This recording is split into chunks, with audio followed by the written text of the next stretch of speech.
Fala, gente, tudo bem? Como é que vocês estão? Sejam muito bem-vindos ao meu canal. Estou um pouco sumido aqui, faz tempo que eu não posto vídeo.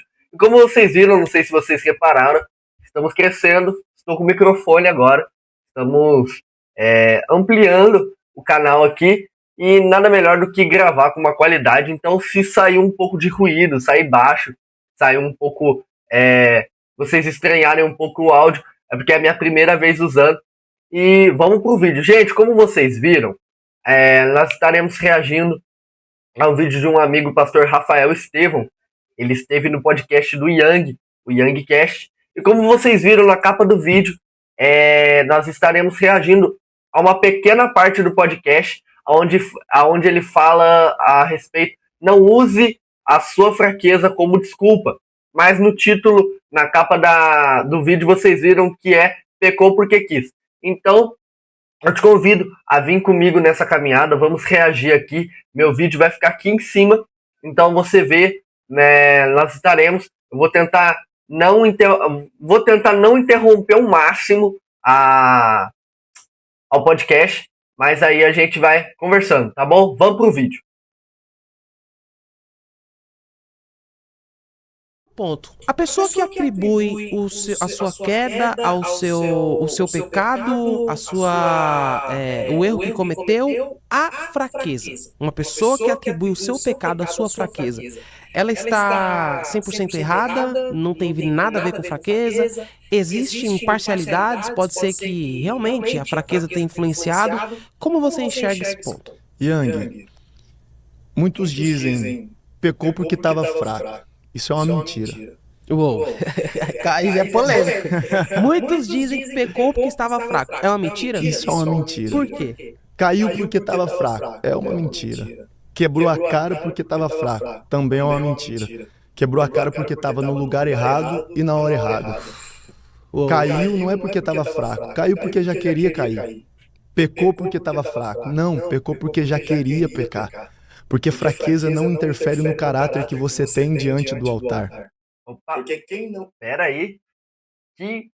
Nossa, que frase foi essa? Vocês pegaram? Vou colocar aqui, ó, tá escrito aqui. Gente, que isso? Quem não entende o porquê foi chamado, usa a fraqueza como desculpa para errar. Mas quem entende o propósito de estar levantado pelo chamado, usa a fraqueza para revelar a dependência. Eu tô fraco, mas eu dependo. Porque Paulo orou uma certa vez, pedindo 3 vezes para Cristo arrancar o espinho da sua carne. Só que Cristo respondeu dizendo, eu não arranco esse espinho, mas fique tranquilo, que a minha graça ela te basta. E o meu poder se aperfeiçoa na sua fraqueza. Porque quando eu penso que estou forte, fraco eu estou. Mas quando eu entendo que o limite da fraqueza me torna dependente da presença de Deus, Deus me faz avançar, Deus me faz caminhar, Deus me faz triunfar, porque a fraqueza mostra que sem a presença, sem a graça, sem a sua infinita misericórdia, de nada adianta estar de pé. Porque se eu não depender de Cristo e depender das minhas próprias forças, eu mostro que eu estou fazendo com que, da minha maneira, não da maneira de Jesus, não da maneira do Espírito Santo. Então, nós temos que entender que a fraqueza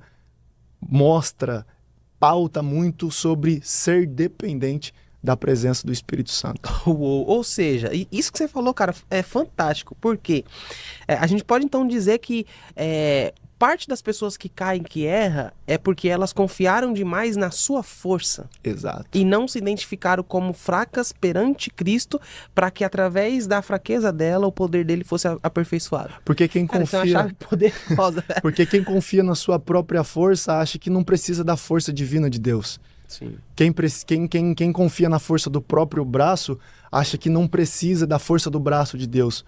Só que quem depende da força do seu próprio braço, um dia o seu braço o frustrará.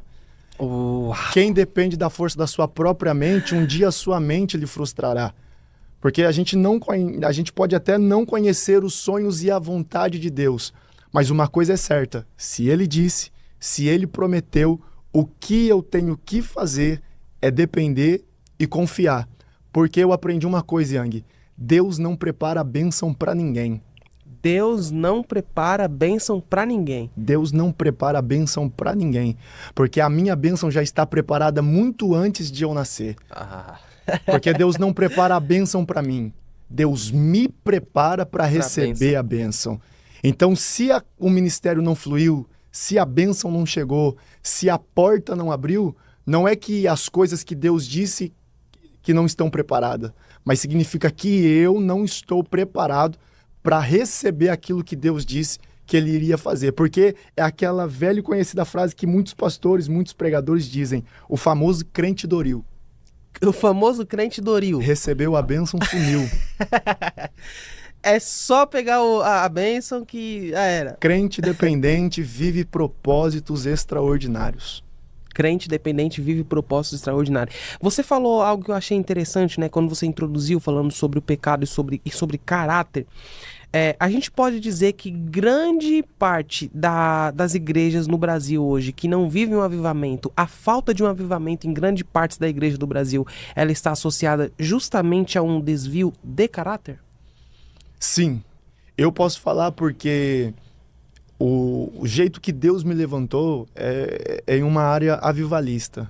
Deus me levantou como um pregador avivalista e às vezes eu recebo muitas críticas pelo meu jeito de transmitir uma mensagem, porque eu gosto, eu sou pentecostal, eu sou um pregador que gosto do poder do Espírito Santo, só que eu aprendi uma coisa: avivamento não está interligado em movimento.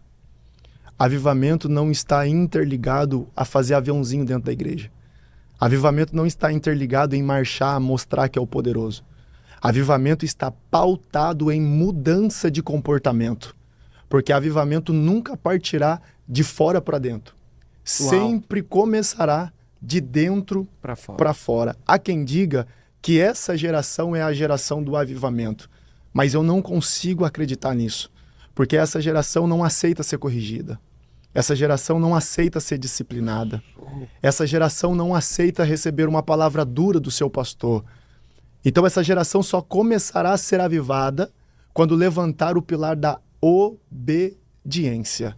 Porque aonde tem obediências de princípios, existe manifestação do poder do Espírito Santo. Onde tem obediência de princípio, existe manifestação do poder do Espírito Santo. Porque eu não consigo acreditar em pessoas que se dizem ser cheias do Espírito Santo, mas quando senta numa mesa, não tem a postura que o Espírito Santo mandou ele ter. Eu não consigo acreditar em uma pessoa que fala que é cheia do poder, mas qualquer mesa é mesa para poder falar mal de outra pessoa.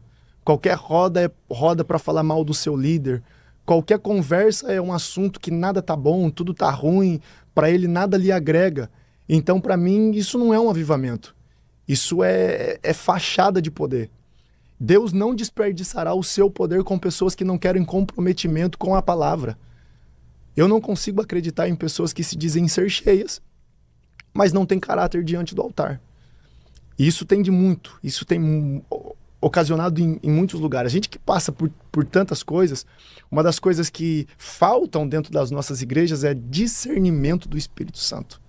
Eu estou falando com você aqui, a mente vai clareando, porque Paulo, em seu ministério, antes de ser conhecido por pregador de multidão, se fosse hoje em dia pregador de muitos congressos, pregador que estaria em grandes holofotes, Paulo, antes de querer transmitir um conhecimento bom, primeiro ele buscou o discernimento do Espírito. Tanto que aquela mulher que falava para ele que ele era um grande homem de Deus por onde ele passava, ele viu que o elogio da boca dela não vinha de Deus.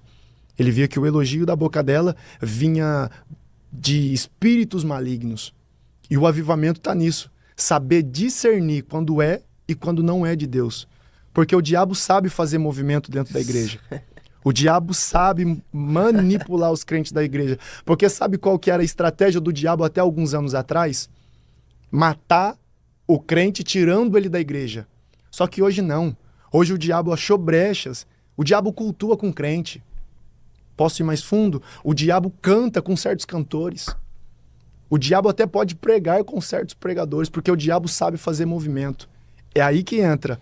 Quem realmente é avivado sabe reconhecer quando é Deus que desce com poder dentro da igreja.